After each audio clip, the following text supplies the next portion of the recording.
वालेकुम मुंहिंजा यूट्यूब साथियों में तव्हां ख़ुशि ऐं ख़ैर सां हूंदो साथियों। किताब आहे हीअ सिंध जा क़दीम सामूंडी बंदर लाहरी औरंगा शाह बंदर ऐं केटी बंदर।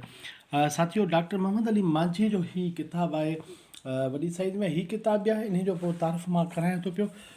जेको आहे सो ही बि आहे, ख़ासि रिसालो आहे, ख़ासि नंबर आहे। साथियों अॻु में बि असांजे साथियों गुल हसन कलमती जो अहिड़ो सिंध जे सामूंडी ॿेटनि ते किताब आहे हुयो, मूंखे यादि कोन थो पए पर मां किथे ॾिठो आहे। उन बि लिखियो आहे, पर ही डॉक्टर मोहम्मद अली मांझी साहब जेको आहे सो क़दीम जेके सो सिंध जा क़दीम सामूंडी बंदर उन्हनि ते हिकु लिखियो आहे। ॾाढो किताब जेको आहे सो वॾी साइज़ A4 साइज़ में आहे, किताब वॾो आहे ऐं किताब ॾाढो ज़बरदस्तु आहे। सिंध जे जेको आहे सामूंडी पट्टी जे हवाले खां किताब ॾाढो सुठो लॻो, मूंखे सुठो लॻो, छो त असांजी इहा सिंध जी तारीख़ आहे उहा थोरी माना पोइते आहे। उन ते सुठो कमु घणनि कयो आहे, पर अञा जीअं त वॾो तारीख़ी कमु आहे ऐं उन कम जी ज़रूरत बि आहे। साथियों ही जेको आहे सो हाणे शाया थियो आहे, सॼी सिंध में मिले थो ऐं अधु क़ीमत ते मिली वेंदो तव्हांखे। न मिलण सो हिन इदारे सां राब्तो करे तव्हां घुराए सघो था।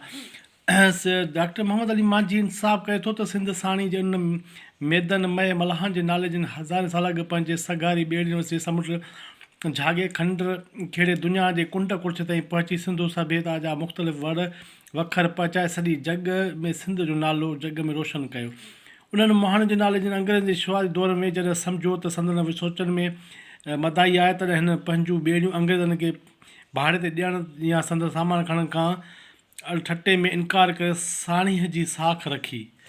ज़बरदस्त साथियों, ज़बरदस्त मोहम्मद अली मांझी साहब, छा तव्हां भेटा ॾिनी आहे खीरू लहणूं।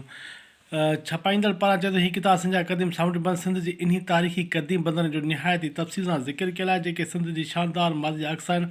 हिन किताब जे लेखक डॉक्टर मोहम्मद अली मांझी साहब इंतहाई महिनत ऐं जफ़ाकशी सां इन तारीख़ी अहमियत हामिल बंदरनि जो पाण ज़ाती तौरु मुशाहिदो तहक़ीक़ ही जामे किताब लिखियो, जंहिंमें लाहरी बंदर, औरंगा बंदर, शाह बंदर ऐं केटी बंदर अची वञनि, जिन जा हाणे भाई कुझु आसार ई वञी बचिया आहिनि। शायदि अॻिते उहे निशान या आसार में पंहिंजो वजूदु बरक़रार रखी न सघनि, त इन ॾिस में हीअ किताब हिकु मुकमल तारीख़ी ऐं तहक़ीक़ी नुक़्ते नज़र खां मौजूदा तौरु ईंदड़ वक़्त में यकीनन सिंध में दुनिया लाइ हिकु मशल राह साबित थींदो ऐं सिंध जी तारीख़, जाग्राफ़ी, सक़ाफ़त, समाजी, मुआशी तौरु सियासी हैसियत खे सम्झण में भरपूर मदद मिले, जंहिंसां ईंदड़ दौर जूं तहक़ीक़दाननि ऐं इंस्कारनि सिंध जी अवाली बंदरनि जी रिसर्च वॾनि मासूब ठाहिण में हिन तहक़ीक़ी कारगर साबित थींदड़। इन खां अलावा सिंध जे हाकार आलमी स्कॉलर जनाब डॉक्टर नवाज़ अली शौक़ साहब हिन किताबत ॿ अखर लिखी किताब जी अहमियत खे वधीक उजागर कयो आहे। बिल्कुलु साथियों, थोरो इहो ज़रूरी हुयो। इन खे जेका सेक्रेटरी आहे गुलबदन जावेद मिर्ज़ा ॾाढो सुठो कमु पई करे। साथियों हीअ जेको आहे सो असांजे किताब जी फ़हिरिस्त आहे, जिते असांजे डॉक्टर मोहम्मद अली मांझी ऐं नवाज़ अली शौक़, डॉक्टर नवाज़ अली शौक़ वॾो माण्हू, ॾाढो ज़बरदस्त माण्हू, सुठो लिखियो अथई। ज़ाती छा आहे कीअं असांजो को वास्तो न आहे, हिन इल्मु अदब तहक़ीक़ जा वॾो कमु आहे। सिंध जा क़दीम पर लाहरी बंदर जो ठहणु, नालो लाहरी बंदर किथे हो, बीहक वणच वाबा। साथियों ही लाहरी बंदर जा चैप्टर्स आहिनि जेके हिन ते। औरंगा बंदरगाह जो ठहणु, नालो, बीहक ऐं जेको साथियों ही हवाला ऐं हाशिया ॾींदा आहिनि साथी। ऐं शाह बंदर जो ठहणु, बीहक हवाले सां कलो दौर जारी थिया।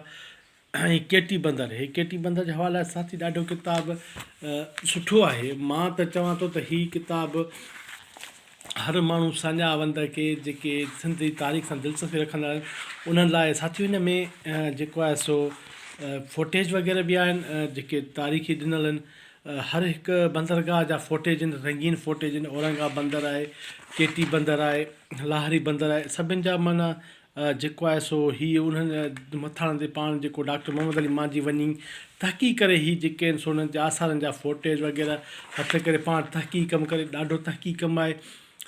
बदर अबड़ो साहब जंहिं कमु ऐं असांजो गुल हसन कलमती साहब उनजा शानदार कमु रहिया। हीअ असांजा साथी आहिनि इश्तियाक अंसारी साहब, बदर अबड़ो साहब जे सिंध जी तारीख़ ते अहिड़नि माॻनि मकाननि ते सुठा कमु कया आहिनि। साथी केटी बंदर जूं तस्वीरूं, हिकिड़ो हिते कमु हूंदो आहे, हिकिड़ो मिड़ई सड़े जुगाड़, पर के हूंदा आहिनि तहक़ीक़ी कमु।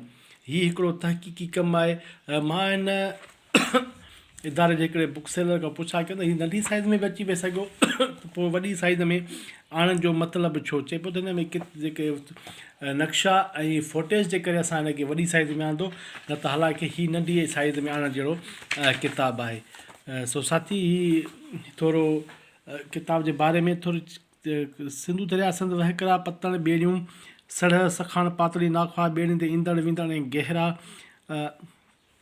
घेड़ा मुंहिंजे घणे दिलचस्पी रहिया। इन दिलचस्पी जो वॾो सबबु शायदि सिंधु किनार जे वारियासिन भिटुनि पर मुंहिंजो ॼमणु ऐं निपटणु रहियो आहे।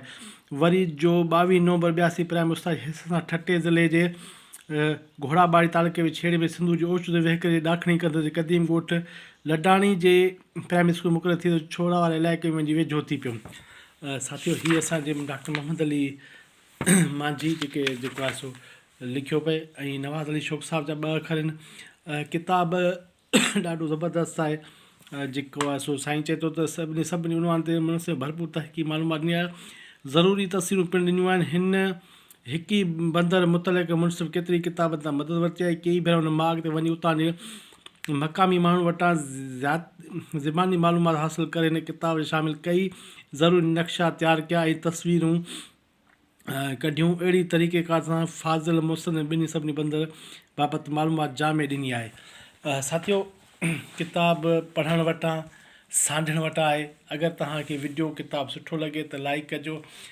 कमेंट कजो ऐं चैनल खे सब्सक्राइब कजो। ऐं ॿियो साथियो जेको अॻ में तव्हांखे थोरो ॾेखारियां सतियूं आहे, हीअ सचो रिसालो आहे बाबा ख़ासि नंबर। साथियो रिसालनि जा मुख़्तलिफ़ को फलाणो अदबी शख़्सियत, को फलाणी अदबी शख़्सियत माउ ते, ॿियनि औरतुनि ते, ॿियनि मर्दनि ते, इलाही जेके शाइर अदीब जंहिंजो कमु आहे तारीख़ में उन्हनि ते ख़ासि नंबर आहिनि। पर हीअ जॾहिं मुंहिंजी नज़र पई आहे कंहिं बि दोस्त जेको आहे सो अदबी बोर्ड जो बुक स्टॉल अथऊं सिकंदर मल्हा ॿुधाईंदो त बाबा नंबर अचे थो, पर ॾाढी ख़ुशी थी। बाबा ख़ासि नंबर पीउ ते। साथियो पीउ जो किरदारु उहो ई ॼाणे सघे थो बहितर जेको पीउ हूंदो, जेको पीउ थियो हूंदो उन्हनि खे ख़बर आहे त बाबा पीउ जी केॾी हैसियत आहे। ऐं अलाह साईं हर कंहिंजे बाबा खे वॾी उमिरि ॾे, वॾी हयाती ॾे। पीउ जे हूंदे घर में रौनक़ूं आहिनि, सभु कुझु आहे। जॾहिं मां पाण बाबा थिए थो त ख़बर पए थी त पीउ कीअं आहे, पीउ छा आहे। ज़ातियो हिननि माण्हुनि मां थोरो इमोशनल थी वियुसि माज़रत, छो त साथियो थोरी मुश्किल थिए पई, तव्हां लाइ माज़रत घुरंदुसि। हीअ जेको आहे सो जिन साथियाणियुनि अदीब दोस्तनि ऐं भेनरुनि जे कलम लिखियो आहे बाबा जी शख़्सियत ते। सभिनि पंहिंजो पंहिंजो लिखियो आहे। ॾाढो किताबु सस्तो आहे, मिले थो, ख़ूबसूरत आहे। अगरि पढ़णु चाहियो त हीअ बि तव्हांखे सॼी सिंध में आराम सां मिली थो वञे। न मिलण जी सूरत में इदारे सां राब्तो करे फ़ोन करे घर वेठे घुराए सघो था। साथियो किताब ॿई शानदार आहिनि, ॾाढा भला आहिनि। पढ़णु चाहियो त मिली वेंदा तव्हांखे, न पढ़णु चाहियो त राज़ जा राणा आहियो। का ज़बरदस्ती न आहे। वीडियो सुठी लॻे न लॻे निमाणो अर्ज़ु त लाइक करण जो अर्ज़ु कजे थो। ख़ुशि रहो साथियो, चैनल खे सब्सक्राइब कंदा। अल्लाह हाफ़िज़।